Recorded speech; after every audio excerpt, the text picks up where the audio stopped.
Una vez más, estamos deseosos de compartir con ustedes este estudio que nos orienta a cómo ampliar un poco más el contenido del repaso de la lección de escuela sabática.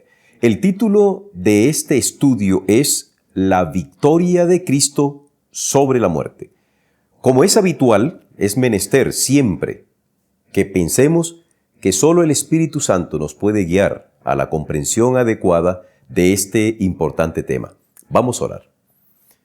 Padre nuestro que estás en los cielos, vamos a dar inicio a este estudio. Por favor, dirige nuestras mentes a los tópicos acertados. Por favor, guía nuestra mente al entendimiento perfecto y permítenos aplicar ese conocimiento a nuestra vida. Por Jesús. Amén. La primera sección de este estudio lleva por título Una tumba sellada. Pero antes de entrar a analizar este tópico, quiero informarles que primero nuestro Señor, el próximo viernes 11 de noviembre a las 7:30 p.m. hora colombiana, vamos a reiniciar nuestros en vivos. Así que están cordialmente invitados desde ahora. Yo espero, honestamente se los digo, hermanos y amigos, que no me pase otra cosa. Les decía en un video anterior que si no estoy preso me busca la policía. Todavía tengo la voz así como me la sienten. Tengo la leve sospecha, y ojalá y no sea así, que reincidí en el COVID, porque a mí se me quitó el olfato y el gusto por un par de días. Eso creo que fue. Pero de todas maneras, ni el COVID ni lo que me pasó nos va a detener a menos que la lengua se nos detenga completamente y que la garganta se nos afecte, que solamente salgan murmullos. Mientras tengamos el órgano de nuestra laringe y mientras tengamos el don de la voz, seguiremos compartiendo con ustedes esta temática. Discúlpenme, la fonación no es la mejor, pero nos sentimos físicamente muchísimo mejor que hace unos días. Entonces, mil gracias por las oraciones que ustedes han elevado por mí. Gracias por estar con nosotros. También quiero decirles que este sábado vamos a estar en la ciudad de Bucaramanga, donde estaremos dando inicio también a unos temas que pienso grabar con una especialista en nutrición. Estos temas van dirigidos especialmente a nuestras hermanas. Queremos darle mucha importancia a nuestras hermanas. Por supuesto que este tema que beneficia a las hermanas también beneficia a nuestros hermanos, a nuestros amigos. No se sientan excluidos, simplemente que quien va a dar la temática será una dama y por supuesto la dama tiende a atender hacia el manejo de sus féminas, de sus congéneres aquí en la tierra. Bien, con estas informaciones vamos entonces a iniciar. El título de esta sección ya dije, Una tumba sellada. ¿Quién lo creyera? Durante toda la vida ministerial de Jesús, que fueron 3 años y medio de labor pública como un rabí y aproximadamente 30 años de estar oculta su misión.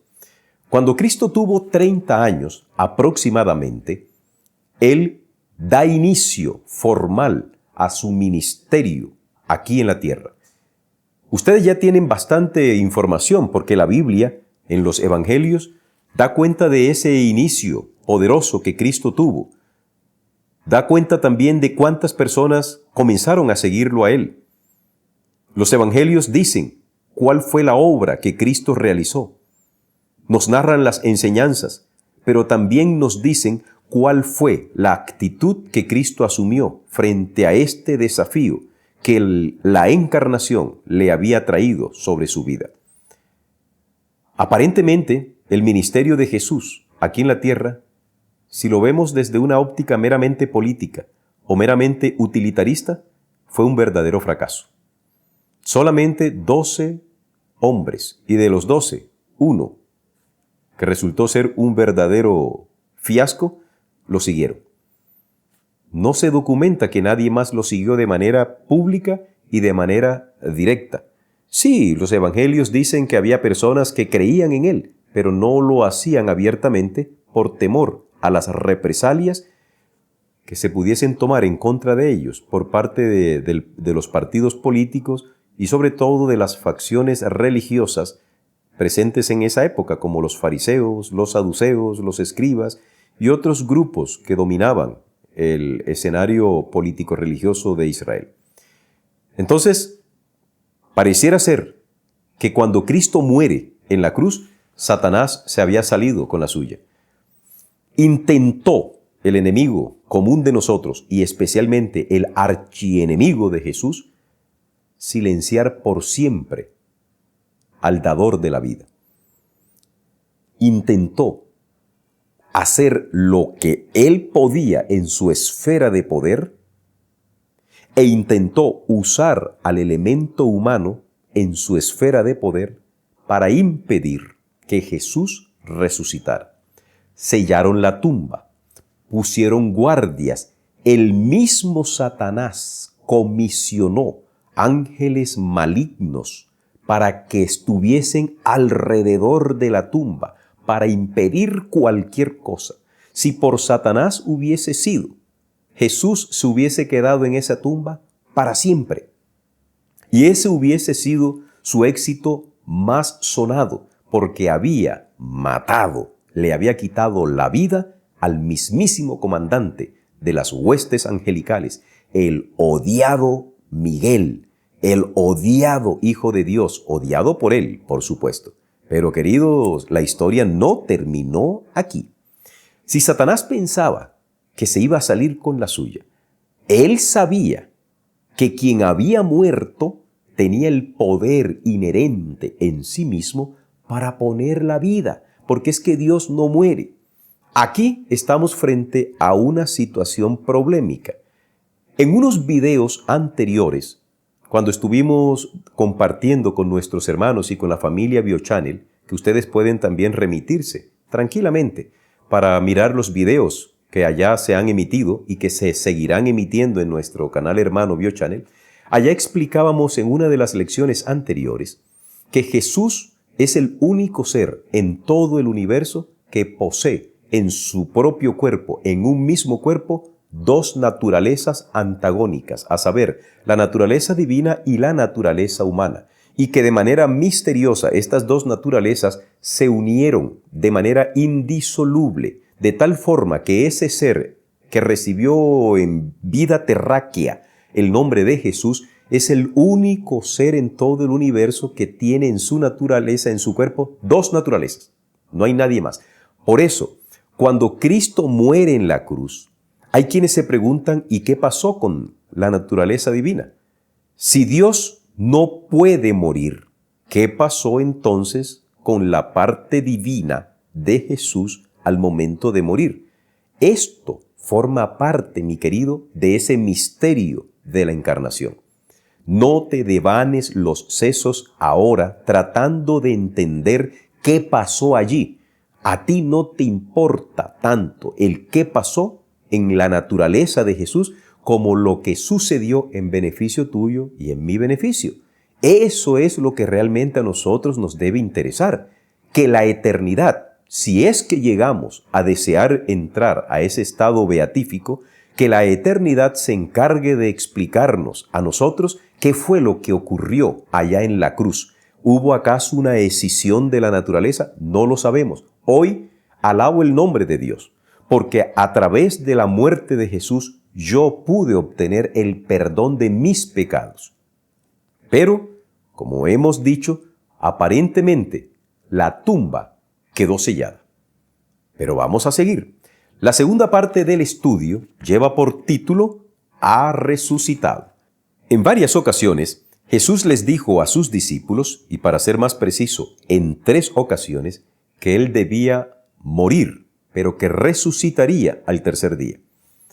También en el Evangelio de Juan, en el capítulo 10, los versículos 17 y 18, Él les dijo que Jesús, que Él tenía el poder para poner la vida y volverla a tomar. Esto es sencillo de entender si lo miramos en el plano meramente divino. Como Jesús es Dios, no puede morir.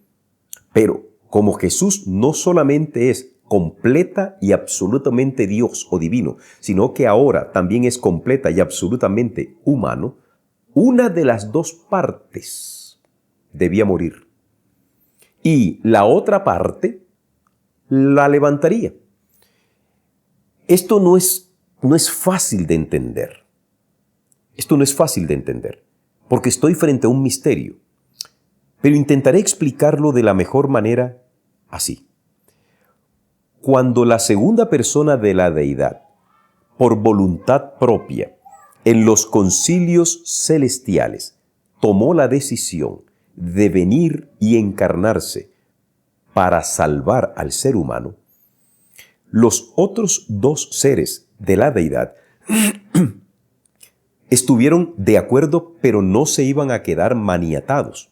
Cada uno de ellos tendría un rol que desempeñar en el acto salvífico, del cual el hombre saldría victorioso sobre el pecado. En consecuencia, cuando en la cruz del Calvario, ese ser llamado Jesús, que como he mencionado, es el único que tiene dos naturalezas perviviendo en un solo cuerpo, cuando está colgado en la cruz, los otros seres de la deidad que tienen el poder para levantar a cualquier ser humano que muera, aquí encontramos que Cristo ni siquiera iba a usar su propio poder divino para levantar de la tumba a la parte de la naturaleza humana que le correspondía en la encarnación. Repito, por favor, no procuren devanarse los sesos tratando de entender un tema en el que ni los mismos ángeles logran comprender el significado profundo que hubo y que hay en la encarnación de nuestro Señor Jesucristo. Esto que yo estoy haciendo, créanme, es un atrevimiento, pero intento medio ver un píxel del enorme cuadro luminoso que tiene la encarnación de Cristo. Es simplemente como un atrevido acto pedagógico para decirles que si bien es cierto, la humanidad que formaba parte inherente de la divinidad de Cristo cuando se dio esa unión hipostática, moría, los otros seres de la divinidad levantarían esa humanidad. Así puede entenderse el que Jesucristo haya dicho que tiene poder para deponer su vida y para volverla a tomar porque Él es Dios. Pero todo lo dejó en manos de su Padre. Todo el actuar de Jesús siempre estuvo bajo la dirección de su Padre. Ahora, Satanás cuando vio a Cristo en la tumba dijo, triunfé, o por lo menos lo maté, y se regocijó de satánico gozo. Pero lo que no sabía él es que Dios no se iba a quedar manicruzado, no, porque el plan de la salvación, la cruz implicaba la resurrección de Cristo. Y cuando Cristo va a ser resucitado, poderosos ángeles descienden comisionados por Dios y a su paso y frente a su presencia, todas las huestes demoníacas que se habían desplegado alrededor de la tumba tuvieron que ceder y abrieron paso a esa comitiva poderosa encabezada por un ángel que había reemplazado a Lucifer en las cortes celestiales. Y con voz le dice, Hijo de Dios, tu Padre te ordena que resucites. Ojo, los ángeles no pueden resucitar a nadie, pero cuando vienen comisionados por Dios, el poder de la orden dada por el ángel es actuado no por el poder del ángel, sino por el poder de Dios. No se olvide, mi querido oyente, que la palabra ángel significa mensajero, y en ese orden de ideas, Dios Padre resucita a Jesús. ¡Oh, qué victoria tan impactante! Los ángeles estaban deseosos de ver otra vez a su comandante en jefe, y cuando lo vieron le rindieron un tributo extraordinario, y en las cortes celestiales se elevó una voz al unísono de gratitud y un coro angelical que había celebrado y había anunciado el nacimiento de Jesús. Ahora ese mismo coro lanza un grito de victoria porque se había logrado la victoria sobre el pecado. Y esa victoria sobre el pecado beneficiaba no solamente a la raza humana, beneficiaba a los ángeles y beneficiaba a todo el universo creado y racional de Dios. La victoria de Cristo en la cruz del Calvario benefició a todo el universo racional. Por eso ha resucitado. Esa voz, ese anuncio resuena por todo el universo, y todo ser creado por Dios, leal a Dios, se alegró de que su comandante, que su creador, que el gran Jehová había resucitado. Esto es algo que, como les digo, suena metafórico, suena así como Jehová resucitó. Sí, querido, tómelo por ahora desde esta perspectiva, porque en la vida eterna vamos a tener más ampliación sobre el tema. El tercer tópico es: muchos se levantaron con él. Importante este tópico. La Biblia dice en el libro de Mateo, el capítulo 27, desde los versículos 51 al 53, dice lo siguiente: y he aquí, el velo del templo se rasgó en dos, de arriba abajo, y la tierra tembló, y las rocas se partieron, y se abrieron los sepulcros, y muchos cuerpos de santos que habían dormido se levantaron. Y saliendo de los sepulcros, después de la resurrección de él, vinieron a la santa ciudad y aparecieron a muchos. ¿Cuál es el orden de los acontecimientos aquí descritos por el evangelista Mateo? Algunos estudiantes de teología, y no pocos hermanos, han llegado a creer que aquí el orden es el siguiente: que cuando Cristo estaba colgando en la cruz del Calvario, hubo un terremoto que abrió los sepulcros, y entonces los justos muertos que estaban allí se levantaron. Y consideran ellos que la palabra levantar se debe entender como resucitar. No, señor. No se entiende así. El término griego egeiro, del que se traduce levantaron, lo que significa simplemente es que los cuerpos, los cadáveres embalsamados, los cuerpos embalsamados quedaron expósitos, quedaron expuestos, se levantaron de donde estaban, no en el sentido de caminar, sino que si estaban sepultados, se levantaron. Y cuando Cristo resucitó, esos cuerpos resucitan, porque es imposible que ellos hubiesen resucitado primero que el autor de la vida. Si Cristo estaba muriendo, ¿cómo pueden ellos resucitar si Cristo no había resucitado? Pero afortunadamente el evangelista es claro al indicarnos que lo que ocurrió es lo siguiente: en la cruz del Calvario, Cristo colgado, un fuerte terremoto, se quiebran los sepulcros, muchos santos dormidos. Hago un gran paréntesis. ¿Te das cuenta tú, mi querido hermano y oyente, que la Biblia es consistente siempre al decir que para Dios una persona muerta es como si estuviese dormida? No que una persona muerta, su cuerpo se entierra o se sepulta y el espíritu de manera consciente e independiente del cuerpo ahora se va a alabar a Dios en las cortes celestiales. Esa no es la enseñanza bíblica. Esa es enseñanza satánica, porque el diablo siempre ha querido que los seres humanos crean que ellos no mueren. Como él le dijo a Adán y Eva, ya, no moriréis. Él quiere que tú creas que si una persona se muere, no se muere de verdad, se muere de mentiritas. Mucho cuidado con esto. Entonces, cuando estos redimidos que estaban dormidos se levantan, salieron.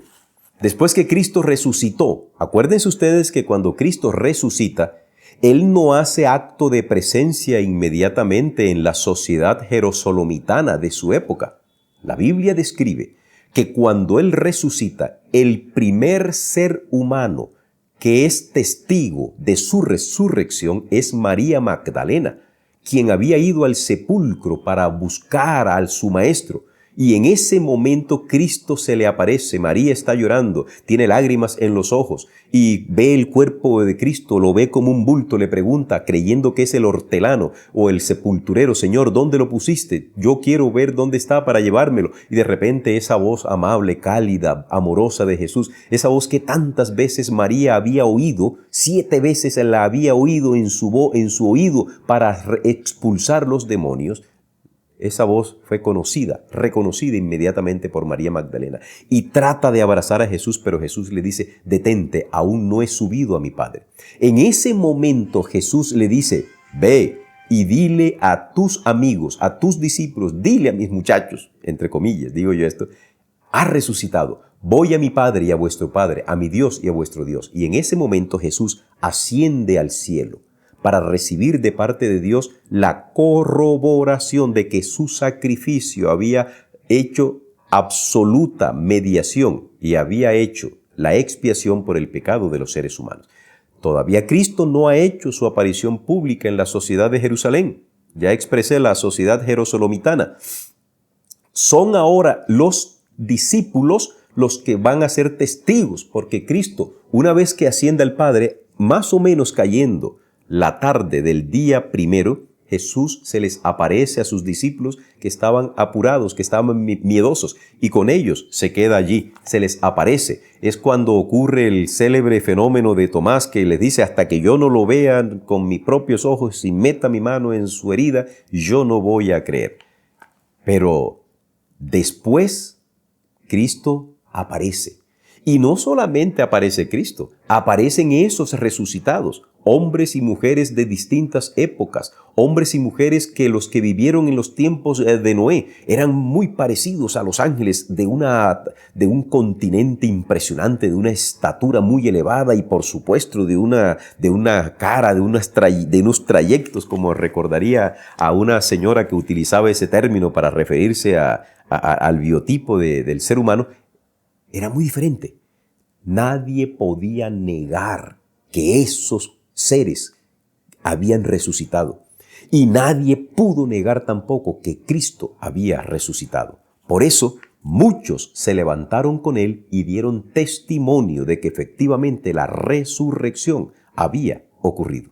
Pero ¿se iban a quedar callados los sacerdotes? No, ellos tenían el poder y el control político y trataron de tapar esa gran verdad sobornando a los soldados romanos. Sin embargo, mientras los soldados romanos iban desde la tumba hasta Jerusalén, iban con un rostro tan desencajado, tan descompuesto, que la gente les preguntaba: ¿qué pasó? ¿Qué pasó? Y ellos decían: ¡ha resucitado! ¡Ha resucitado! Y esa voz se regó. Y aunque los principales sacerdotes, Caifás y Anás, trataron de taparles la boca, ya era demasiado tarde.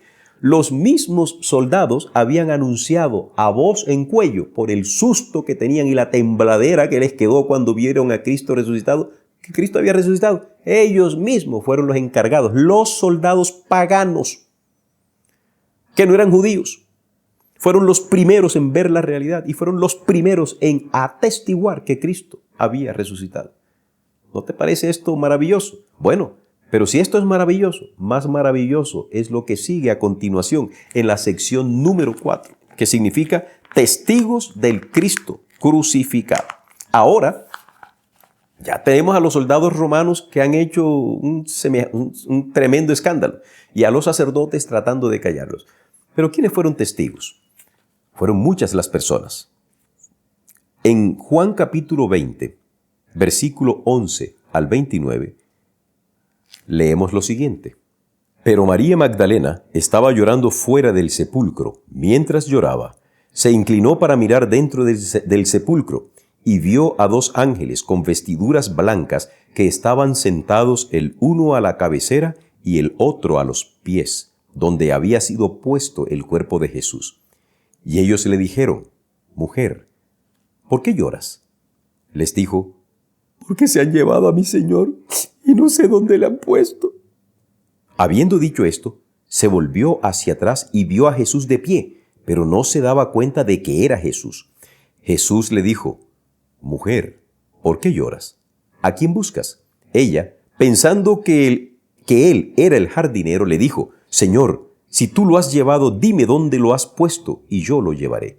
Jesús le dijo, ¿cuál sería el tono de voz que Jesús utilizaba para hablar con María? No lo sé, pero digamos, María.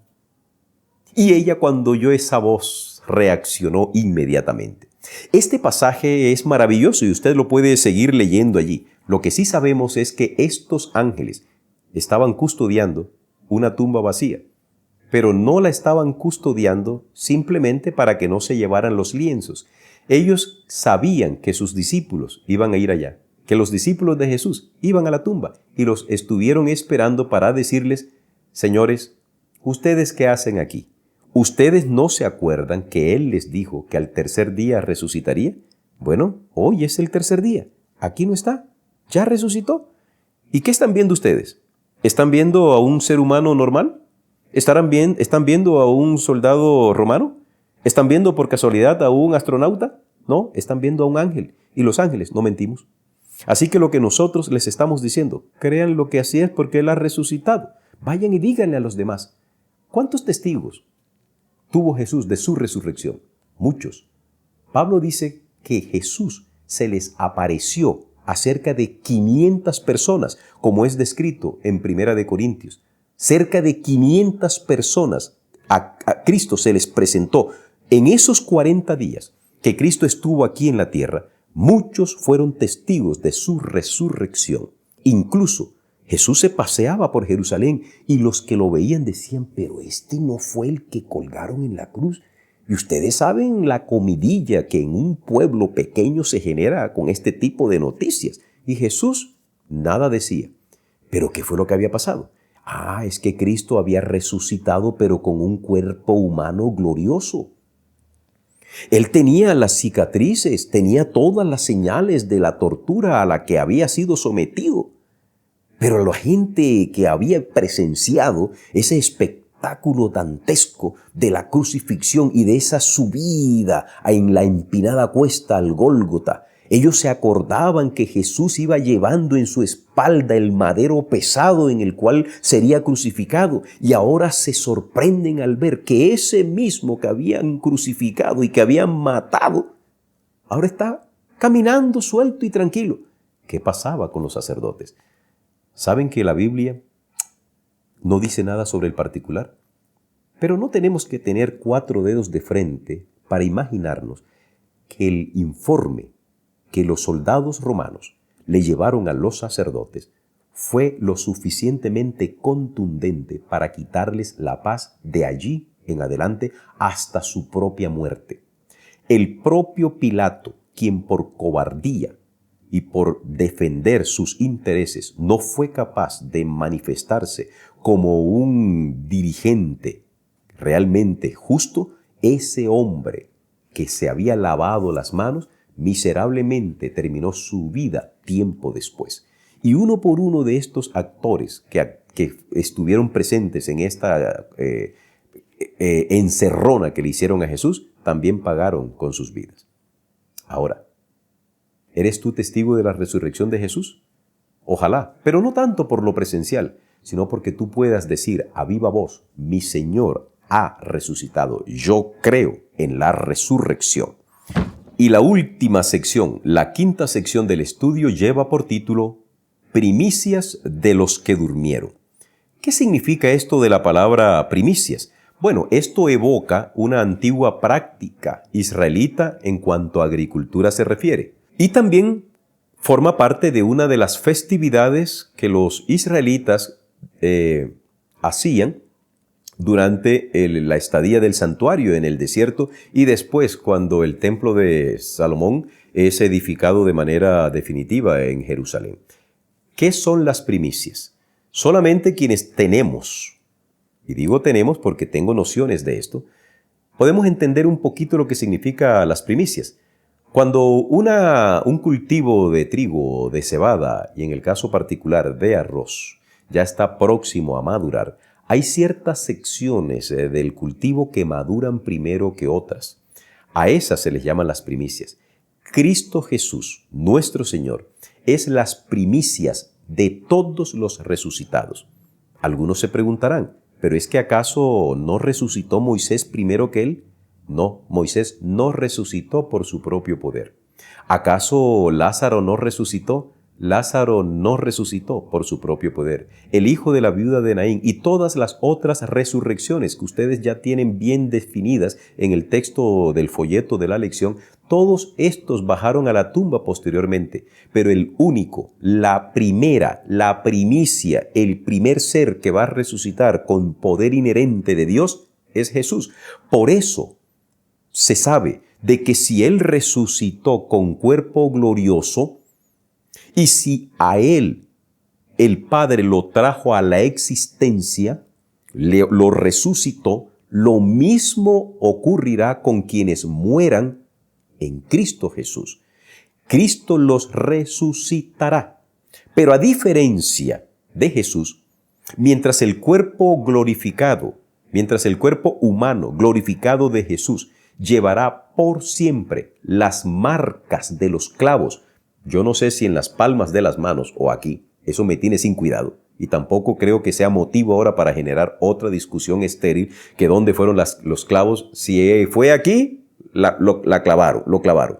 Y si fue acá, lo clavaron. Donde sea que haya sido, clavaron a nuestro Señor. Esas señales quedarán por la eternidad. Pero las señales de nosotros no.